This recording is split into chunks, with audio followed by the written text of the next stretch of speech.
امروز ما با شما درباره این کلمه به معنای مثال اگر بگیم که یعنی این سرایتی است.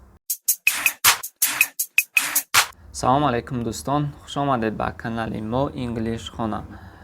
امروز ما با شما درباره یک کلمه مهم صحبت میکنیم که این کلمه contagious می باشد. این کلمه به معنای سرایتی پهن شونده استفاده کرده می شود. contagious. مثال اگر بگیم که این سرایتی است، می شود که it's contagious.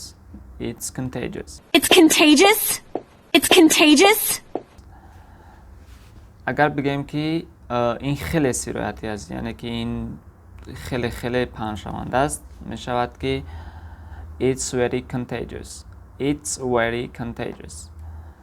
زیادتر استفاده میکنن مردم به معنای highly contagious. highly می شود که خیلی یعنی زیاد باشیدت، contagious یعنی سرایتی، خیلی سرایتی. استفاده میکنیم که highly contagious. به جای very contagious میگیم که highly contagious.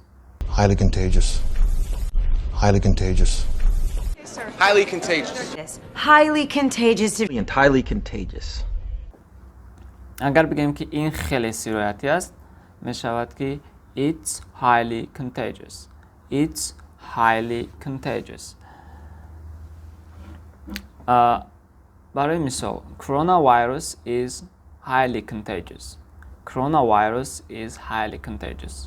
کرونا این خیلی سرایتی است. مثال اگر همین کلمه it's contagious رو اگر سوالی کنیم، با جای it is می شود که is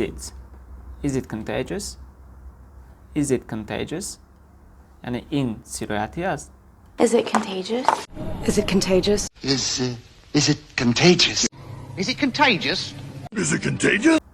با این معنی میتونین که با شکل سوالی استفادهش کنید. خب دوستان عزیز، همین بود درس امروزه ما، یعنی کلمه contagious. و ما امیدوار هستیم که شما این رو یاد گرفتید و ما میخوایم که شما با همین کلمه نو در کامنتاریا حتما یک جمله نویسید. ما میبینیم که اگر شما درست نویسید ما با شما جواب میدیم. خب دوستان عزیز، نفرانی که پادپیسه نکردید حتما پادپیسه کنید در کانال ما و از کلمه های نو، از دیالوگ ها، از اینترویو های نو ما در کانال بخبر باشید.